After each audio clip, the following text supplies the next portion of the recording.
2026 yilda Daewoo Nexe yana avtomobil ishqibozlari orasida qiziqish uyg'otmoqda. Yangi model o'zining eski klassik ko'rinishini saqlab qolgan holda, zamonaviy texnologiyalar bilan boyitilgan. Nexe avvalgi avloddagidek arzon, ishonchli va tejamkor mashina sifatida ishlab chiqilgan. Ayniqsa eski Nexe 6 dizaynini yoqtiradiganlar uchun bu mashina haqiqiy yangilik bo'ldi. Yangi 2026 Daewoo Nexe 1.6 litrli benzinli dvigatel bilan jihozlangan bo'lib, 115 ot kuchiga ega. Avtomobil mexanik va avtomatik uzatmalar qutisi bilan taklif etiladi. Yoqilgi sarfi o'rtacha 6-5 litr atrofida bo'lib, bu uni iqtisodiy mashinalar qatorida ushlab turadi. Yengil, soddaligi va texnik xizmat ko'rsatish qulayligi uni kundalik hayotda juda foydali qiladi.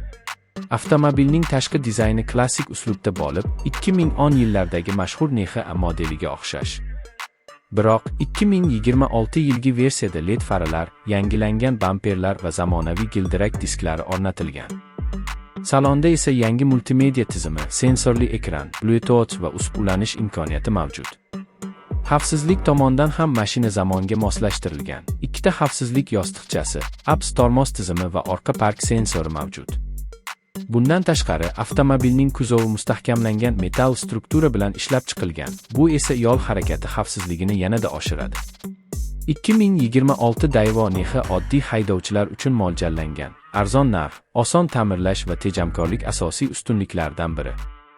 Shuningdek, ehtiyot qismlari oson topiladi va xizmat ko'rsatish xarajatlari past. Shu sababli bu mashina O'zbekiston, Qozog'iston, Rossiya va boshqa mamlakatlarda yana mashhur bo'lishi kutilmoqda.